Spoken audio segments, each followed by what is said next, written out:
Hello बच्चों, welcome back to my channel Gautam physics classes. आज हम एडिशन ऑफ वेक्टर देखने जा रहे हैं, जिसका एंड हम करेंगे triangle law of vector addition से। बहुत सारे किताब एडिशन और सब्सट्रैक्शन को अलग अलग लेते हैं। मुझे नहीं लगता कि एडिशन और सब्सट्रैक्शन को अलग करने की जरूरत है, क्योंकि जिसके पास डायरेक्शन का सेंस खुद है उसे सब्सट्रैक्ट और ऐड में कोई इशू ही नहीं आएगा। आपको मैं दिखाता हूं, विथ प्रूफ दिखाता हूं आपको कैसे। देखिए ध्यान से देखिएगा। मान लो मैंने लिखा, यहां मैंने डायरेक्शन बना रखा है, मान लो मैंने लिखा 5 मीटर ईस्ट, यह है वेक्टर ए, और मैंने लिखा वेक्टर बी 3 मीटर ईस्ट। तो अब बताओ total vector C equal to क्या होगा? Vector A plus vector B होगा, और आंसर हो जाएगा 5 मीटर प्लस 3 मीटर, यानी 5 metre east plus 3 metre east, answer होगा 8 मीटर ईस्ट। बिल्कुल सही। अब एक और एग्जांपल लेता हूं। मैं बोलता हूं वेक्टर ए 5 मीटर ईस्ट और vector B 3 metre east, 3 metre west ले ले इस बारी। अब देख जरा ध्यान से देख, वेक्टर सी यानी ए प्लस बी इक्वल टू बता, तो ए प्लस बी लिखा तूने, मान ले तूने कोई सब्सट्रैक्शन नहीं आता और तूने एडिशन नहीं लिखा। अब जरा देखो इसका इशू, ए लिखोगे तो तुम अपने आप लिखोगे 5 मीटर ईस्ट, बिल्कुल सही। जैसे ही तुम बी लिखोगे तो तुम लिखोगे 3 मीटर वेस्ट। अब बताओ, अब मैं इसको नंबर्स, इसको अब ग्राफ पे दिखाता हूं। 5 मीटर ईस्ट मान लो यहां चले, तुम यहां तक पहुंच गए और ओरिजिन से चलना शुरू किया था, यहां से ओरिजिन से चलना शुरू किया था, और 3 मीटर तुम वेस्ट आ गए वापस, तो तुम वापस इस डायरेक्शन में यहां तक तो पहुंच गए ना। यानी कुल मिला के ओरिजिन से तुम्हारा डिस्टेंस कितना बच गया? 2 मीटर। तो ऑब्वियस है तुम 2 मीटर ईस्ट लिखोगे ना, और डिस्टेंस किस डायरेक्शन में बच गया तुम्हारा? जहां से तुम चले थे वहीं से ना तुम कोई भी डिस्टेंस मेजर करते हो, जहां से तुम चले थे तुम वहीं से डिस्टेंस मेजर करते हो ना। तो तुम जहां से चले थे वहां से तुम्हारा डिस्टेंस बचा कितना? 2 मीटर, और वो किस डायरेक्शन में बच गया? 2 मीटर ईस्ट। तो मेरे हिसाब से वेक्टर का सब्सट्रैक्शन सेपरेट होना कोई जरूरी नहीं है। जिसके पास डायरेक्शन का सेंस हो, पूरी फिजिक्स में इस चीज को ध्यान रखिएगा, जिसके पास डायरेक्शन का सेंस हो उसके साथ हमें बहुत काम करने की जरूरत नहीं है। वो ऐड भी होंगे तो खुद ही सब्सट्रैक्ट हो जाएंगे, अगर वो सिस्टम में नहीं होंगे तो आंसर हमारा माइनस और प्लस खुद ही आ जाएगा। मुझे ऐसा नहीं लगता कि सब्सट्रैक्शन अलग से पढ़ाने की जरूरत है। चल अगला एग्जाम्पल हम सोचते हैं, a प्लस बी, और यहां पे भी a प्लस बी। अब मैं एक वेक्टर लिखता हूं, वेक्टर ए 5 मीटर ईस्ट, ठीक है, और वेक्टर बी 3 मीटर नॉर्थ। अब बना, जरा ध्यान से देख, ये वाला तो तूने बना दिया। अब मैं इसको सिस्टम पे दिखा देता हूं, शायद नहीं समझ रहा हो तो। 5 मीटर तुम गए ईस्ट, उसके बाद गए तुम 3 मीटर नॉर्थ, तो अब आंसर कितना आएगा? पिछली बार दोनों एक साइड थे तो तुमने आंसर कर दिया, दूसरी बार दोनों अपोजिट थे एक दूसरे के, तुमने आंसर कर दिया। इस बार इनका एंगल है 90 डिग्री, तुम आंसर नहीं कर पा रहे हो। थोड़ा पीछे चलते हैं और सोचते हैं। ये 0 डिग्री कोलिनियर, 180 डिग्री कोलिनियर, यानी तुमने कोलिनियर वेक्टर का समेशन इजीली देख लिया। लेकिन अगर कोई वेक्टर नॉन कोलिनियर है, और नॉन कोलिनियर मतलब कोप्लानर जैसा, ज्यादातर कोप्लानर, वैसे कोलिनियर कोप्लानर दोनों हैं, कोलिनियर कोप्लानर भी है, ठीक है, तो बेटा जी नॉन कोलिनियर है, तो ऐसे वेक्टर के लिए हमें सिस्टम सीखना पड़ेगा। उसे हम कहते हैं triangle law of vector addition. इसको हम अपना एक स्पेसिमेन सवाल रखेंगे और हम इसका एडिशन सीखेंगे, क्योंकि ये ना 0 डिग्री पे है ना 180 डिग्री पे, it is a non collinear vectors. Triangle law of vector addition non collinear और कोलिनियर सब में लगता है, लेकिन कोलिनियर आप सीधे निकाल पा रहे थे, लेकिन यहाँ आपको कुछ टेक्निक यूज करनी पड़ेगी जो पाइथागोरस थ्योरम से बहुत रिलेटेड है। तो देखते हैं बेटा जी triangle law of vector addition. ये 2 वेक्टर्स हैं, ये वेक्टर ए और ये वेक्टर बी, ध्यान से देखेंगे, और इन दोनों के बीच में एंगल 0 और 180 नहीं है, तो इसका मतलब ये कोलिनियर नहीं है, तो बेसिक सिस्टम में हम नहीं निकाल पाएंगे। इनके बीच में कुछ एंगल है, उस पर भी हम बात करेंगे, कोई एंगल है इनके बीच में। और अब मुझे बताना है कि इनका रिजल्टेंट क्या होगा। मान लो ये ए 5 मीटर था और ये बी 3 मीटर था, ठीक है, आपको थोड़ा सा आइडिया देने के लिए मैंने ऐसा लिखा। अब देख, तुम कुल मिला के कहाँ गए, ओ से तुम यहाँ तक गए, ए मान लो इसको हम ए बोल देते हैं ऐसा, और फिर ए से तुम बी पे गए, बी पे गए, तो तुम चले तो ओ से ए और ए से बी, लेकिन वेक्टर डिस्टेंस की बात नहीं करता है। आपको ये 11th में भी 9th में सुना होगा, वेक्टर डिस्प्लेसमेंट की बात करता है। और डिस्प्लेसमेंट तुम कहाँ से कहाँ चले, तुम यहाँ से यहाँ गए, यहाँ से यहाँ गए, इससे मतलब नहीं ना, तुम यहाँ से यहाँ गए, जिसको तुम शॉर्टेस्ट पाथ कहते हो, और इसी को हम कहते हैं रिजल्टेंट। और resultant is equal to vector summation of A plus vector summation of B. अब फिर देख प्रॉब्लम, ये 5 मीटर और ये मान ले 3 मीटर है, तो 5 और 3 8 तो नहीं हो सकते ना, क्योंकि तुम 8 मीटर थोड़ी चले, ये डिस्टेंस तो तुम्हारा ये शॉर्टेस्ट पाथ है, और इसको निकालने के लिए तुम्हें लगेगा पाइथागोरस थ्योरम। बिल्कुल सही समझा बेटा जी, फिजिक्स में पाइथागोरस थ्योरम से ही चीजें शुरू है, मैथमेटिक्स फिर वापस आ गए आपके लिए। आइए, तो ये जो लाइन है जिसे कोई आर या सी बोलेगा, ये ओ ए प्लस ए बी तो होगा, लेकिन मैग्नीट्यूड समेशन सिर्फ नहीं होगा, डायरेक्शन के साथ समेशन होगा। 8 मीटर चलना आंसर इसका नहीं होगा, इसका आंसर कुछ और होगा, शॉर्टेस्ट पाथ। बिल्कुल सही। आइए तो देखते हैं, अब ए प्लस बी हो जाएगा। अब निकालने की कोशिश करते हैं। ऐसा एंगल तो हमने कभी सॉल्व नहीं किया, तो सबसे पहले इसको ट्रायंगल को अपने राइट एंगल ट्रायंगल में लेके आ जा, तो ये हो जाएगा 90, ये ओ ए और ये हो जाएगा बी, तो लिखा होता है इसको सी कर देता हूँ, ठीक है। ये हो जाएगा राइट एंगल ट्रायंगल हो जाएगा, जिसमें ये साइड है बी, ये है बी सी, ठीक है, ये साइड है बी और ये है बी सी, ये है ए सी, ये है बी सी, ठीक है। अब जरा देख, तो अब तू इसको आर, ये जो डिस्टेंस आर, इस पे तू पाइथागोरस थ्योरम आराम से लगा सकता है, जिसको मैंने आर लिखा है। तो तू आर का स्क्वायर इज इक्वल टू, तू क्या लिख सकता है, ओ सी का स्क्वायर प्लस बी सी का स्क्वायर। सही बात है, आर का स्क्वायर इज इक्वल टू क्या लिख सकता है, ओ सी का स्क्वायर प्लस बी सी का स्क्वायर। एकदम सही। आर तो यहां से इजीली हो सकता है, ये 90 डिग्री है। अब सुन बात, अब सुनो बात, ठीक है। ये आर का स्क्वायर ओ सी का स्क्वायर प्लस बी सी का स्क्वायर, ठीक है।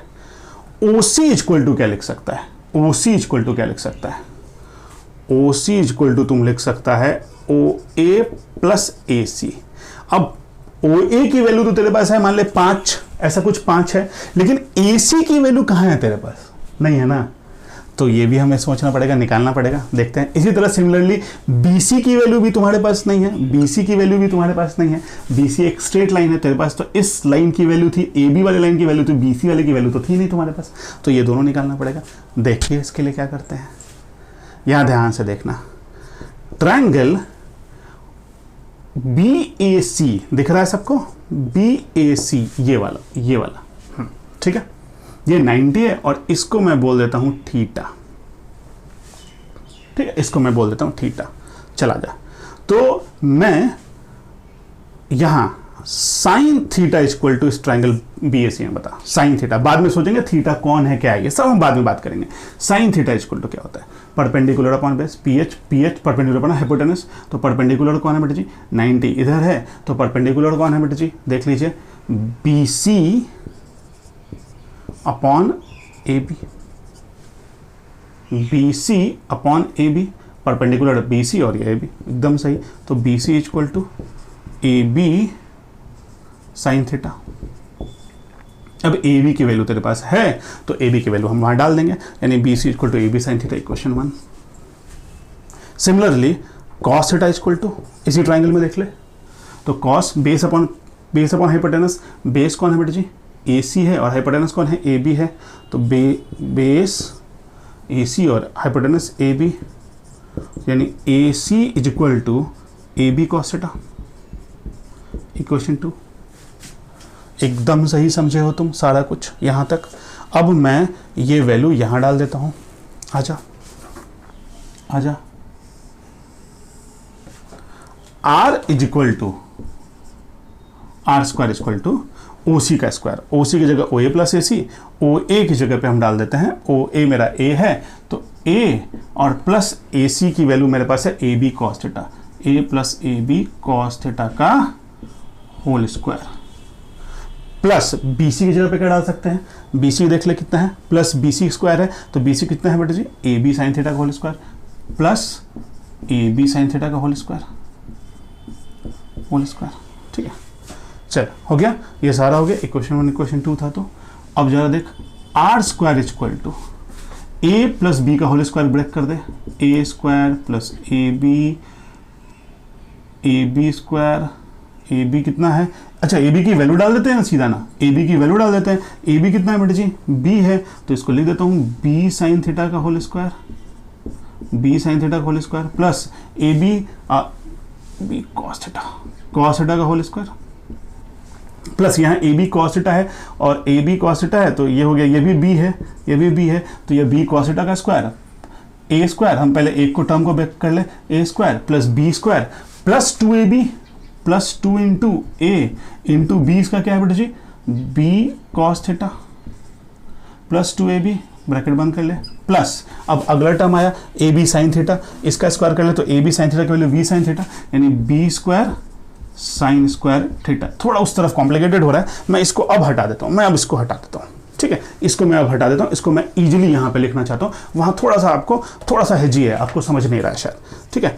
आर स्क्वायर इक्वल टू, अच्छा ये डायग्राम नहीं बता सकता, रब कर सकता मैं, तो कर दे, अब सही से लिख देता हूँ, A square plus B square cos square theta plus 2 into A into B cos theta, bracket बंद, ये मिडिल वाला पहले वाले टर्म का पूरा कर लिया, A square plus B square plus 2ab cos theta plus B square sine square theta, ठीक है, हो गया, सिंपल ब्रेक कर लिया है, ये आर स्क्वायर इक्वल टू हो गया।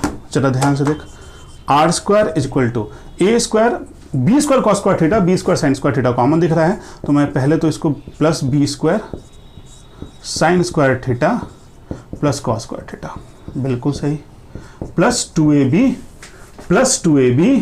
कॉस थीटा, ये भी तुमको समझ रहा है, ठीक है, ये पूरा टर्म हो गया, इसको सेट कर देते हैं, इसके अंदर ब्रैकेट के अंदर डाल देते हैं, ठीक है, और मैं अपना पेन चेंज कर लूँ, यहाँ ले आता हूँ, अच्छा आजा, अब देख, अब ये हो गया A square B square sine square theta plus cos square theta, sine square theta plus cos square theta कितना होता है 1, तो इस पूरे टर्म की जगह पे तू 1 लिख सकता है, तो हम लिख सकते हैं A square plus B square plus 2ab cos theta, ठीक है, ये हो गया आर स्क्वायर, तो आर इक्वल टू कितना हो गया, रूट अंडर ये पूरा टर्म, और this is the answer of resultant. अब इसमें कॉस थीटा को लोग बोलते हैं एंगल बिटवीन द वेक्टर्स, जो हमारे क्वेश्चन 5 मीटर ईस्ट और 3 मीटर ईस्ट में नॉर्थ में 90 है, हमने यहां इसलिए इसको रखा हुआ था तब से, तो 5 मीटर ईस्ट और 3 मीटर ईस्ट में ये 90 है, तो बेटा जी इसको लोग बोलते हैं एंगल बिटवीन द वेक्टर्स। लेकिन लोग यहाँ पे थोड़ा सा गलती करते हैं, लोग को लगता है बस exterior angle between the vectors होगा, बिल्कुल नहीं, सुनना ध्यान से, angle between the vector very important, angle between the vector हमेशा अच्छे सवाल में ये तुमको फंसाता है। देख, जहां से दो लाइंस एग्जिट करती दिखे, यानी दो वेक्टर्स, यहां ध्यान से देख, ये वेक्टर इधर जा रहा है और ये वेक्टर इस तरफ जा रहा है, उसे हम कहते हैं एंगल बिटवीन द वेक्टर्स। और उन दोनों के बीच में जो स्मॉलर एंगल लगे वो होता है एंगल बिटवीन द वेक्टर्स। लोग क्या सोचते हैं, बस दो लाइन एग्जिट होनी चाहिए, दो लाइन एग्जिट करा दे, एक यहां पे आ गया और एक यहां पे आ गया, तो तुमको लगता है एंगल बिटवीन द वेक्टर्स हो गया यहां पे। रुक जा, मैं इसको एक एग्जांपल से और देखता हूं, एक यहां, अब बता एंगल बिटवीन द वेक्टर्स क्या है। ये दोनों हो गया, ये इस तरफ जा रहा था, ये इस तरफ जा रहा है, अब देख यहां पे ये तू ऐसे एक्सटेंड करेगा तो ये ऐसे जाएगा, यहां भी दोनों लाइन एग्जिट करते दिख रही है। बेटा जी एंगल बिटवीन द वेक्टर्स हमेशा दो वेक्टर जो एग्जिट करते दिखे, यानी जहां से स्टार्ट होता दिखे, दो वेक्टर्स जहां से स्टार्ट होते दिखे और उनके बीच में जो स्मॉलर एंगल होगा। तो देख बेटा जी, यहां ना दो वेक्टर्स में ये भी एंगल हो सकता था, ये भी, लेकिन यहां पे ये इसका स्मॉलर एंगल है और एग्जिट भी हो रहा था। दोनों शर्तें होनी चाहिए, एग्जिट भी हो और उनके बीच में स्मॉलर एंगल भी हो, इसे हम कहते हैं एंगल बिटवीन द वेक्टर्स। लोग इसी को एंगल बिटवीन द वेक्टर या थीटा बोलते हैं। बहुत सही समझा है आपने। अब सबसे पहले ये आपका हो गया होगा, आपने ले लिया होगा स्क्रीनशॉट इसका या लिख लिया होगा एंगल बिटवीन द वेक्टर्स के बारे में भी, यानी angle between the vectors is the smaller angle between the two vectors seems to be exiting. बिल्कुल अच्छा। A square plus B square. अब हम पहले तो अपना आंसर सोल्यूशन मिला दें। तो बेटा जी R इज इक्वल टू, यानी हमें रिजल्टेंट चाहिए। अब ऑब्वियस है तुम यहां से यहां से गए हो तो, लेकिन सामने वाला तुमको सिर्फ इसकी तवज्जो देगा, और इसको मैं बोलता हूं वेक्टर A और इसको मैं बोलता हूं वेक्टर B। तो बेटा जी R is equal to vector A plus vector B। बिल्कुल, R is equal to vector A plus vector B। अब जरा देख, vector A plus vector B का फॉर्मूला आ गया मैग्नीट्यूड के लिए, रूट अंडर 5 का स्क्वायर प्लस 3 का स्क्वायर। एकदम यहां से देख रहा हूं मैं, 2ab प्लस 2 इंटू ए 5 इंटू 3। अब कॉस थीटा कितना बेटा जी, इंटू कॉस 90, और कॉस 90 क्योंकि एंगल बिटवीन द वेक्टर्स कितना है 90 है, और कॉस 90 होता है 0, तो ये पूरा टर्म 0। तो बेटा जी यानी R is equal to root under 25 plus 9, ठीक है, यानी 25 प्लस 9। तो बेटा जी हो गया रूट अंडर 25 और 9 हो गए 34, 25 और 9 34, रूट 34, यानी 5 से और 6 से 36, यानी 5 से ज़्यादा कुछ 5 या 6 मीटर यानी 5.6 या 5.7 मीटर के आसपास तुम जा रहे होगे। ये तुम्हारा रिजल्टेंट हो गया, यानी तुम 5.6 मीटर, जबकि बेटा जी तुम चले कितना कुल मिला के 5 मीटर प्लस 3 मीटर 8 मीटर, लेकिन तुम्हें कितना काउंट देके मिला, सिर्फ 5.6 मीटर। लेकिन बेटा जी ये तो सिर्फ इसका मैग्नीट्यूड हुआ, अभी हमें इसका डायरेक्शन भी तो सोचना पड़ेगा, क्योंकि इस बार हम 8 मीटर, वहां तो हम बोलते थे 8 मीटर ईस्ट या बोलते थे 2 मीटर वेस्ट, यहां तो हम ऐसा नहीं बोल पा रहे हैं क्योंकि यहां ना ईस्ट में जा रहा है ना वेस्ट में जा रहा है, तो किधर जा रहा है, इसे हम कहते हैं एंगल, यानी यहां इसे हम कहते हैं एंगल, डिनोटेड बाय अल्फा। यह होता है बेटा जी angle of resultant, angle of resultant. अच्छा चलो मैं यहाँ, अच्छा यहीं से हो जाता है ये एंगल ऑफ रिजल्टेंट, यहाँ भी हो सकता है एंगल ऑफ रिजल्टेंट। कुछ ना अगर बेटा जी एंगल ऑफ रिजल्टेंट के लिए लिख, सीधा लिख टैन अल्फा, टैन। अब बता टैन क्या होता है, PH BH PV, perpendicular upon base, कहीं पे भी यही करना, perpendicular upon base, good. Perpendicular क्या है बीसी, और बीसी की वैल्यू कितनी है, तेरे पास बीसी की वैल्यू थी, निकाली हुई है तुमने, ये कितना हो जाएगा बेटा जी, बी साइन थीटा, बीसी था ना ये वाला डिस्टेंस था ना बी साइन थीटा, मुझे अब भी पता है, और ये एसी कितना है बी कॉस थीटा, निकाला हुआ है देख लेना। तो बेटा जी कुछ ना कर, tan alpha is equal to B sine theta, यानी हो गया बी साइन थीटा, और बेस कौन है बेटा जी, ओसी पूरा है, ओसी में पहले तो वेक्टर ए लिखना पड़ेगा, वेक्टर ए, ओसी में वेक्टर ए है और प्लस एसी है, और एसी है प्लस बी कॉस थीटा। बेटा जी बस हो गया, ये इसका डायरेक्शन। मैं इसको इस सवाल को डायरेक्शन से भी दिखा देता हूँ। तो बेटा जी यहाँ देख जरा, इस सवाल का भी 5 और 3 का ही डायरेक्शन दिखा देता हूँ। आजा देख, tan alpha equal to B sine theta upon A plus B cos theta, very very important, ये भी और ये भी, ये आपका फिजिक्स है, समझ लीजिए फिजिक्स यही सिग्निफाई करता है, इतना जरूरी है ये। अच्छा देख बेटा जी, tan अल्फा, अच्छा बी इसको देख रखा है, तो 3 और साइन थीटा यानी साइन 90, बहुत सही, अपॉन ए कितना है, ए है मेरा 5, तो 5 प्लस 3 कॉस 90, बहुत सही, ये भी हो गया 5 प्लस 3 कॉस 90। कुछ ना कर, tan alpha is equal to sine 91 होता है, तो 3/5 प्लस कॉस 90 0 होता है, यानी 3/5, यानी tan alpha is equal to 3/5, और alpha is equal to tan inverse 5 से 0.6, और tan इनवर्स 0.6, तो मतलब 45 से तो काफ़ी कम, 45 से काफ़ी कम, क्योंकि tan 45 1 होता है मुझे अंदाज है। तो यानी ये एंगल अल्फा जो होगा, ये एंगल अल्फा जो होगा ये 45 से कम, 40 या 35 डिग्री के आसपास होगा, 35 डिग्री। और किधर जाएगा बेटा जी, ये जाएगा, इधर से तुम ईस्ट थे और इधर ऊपर नॉर्थ से, तो बोलोगे नॉर्थ ऑफ ईस्ट, यानी हमारा आंसर जो होना चाहिए था वो फाइनल आंसर होना चाहिए था।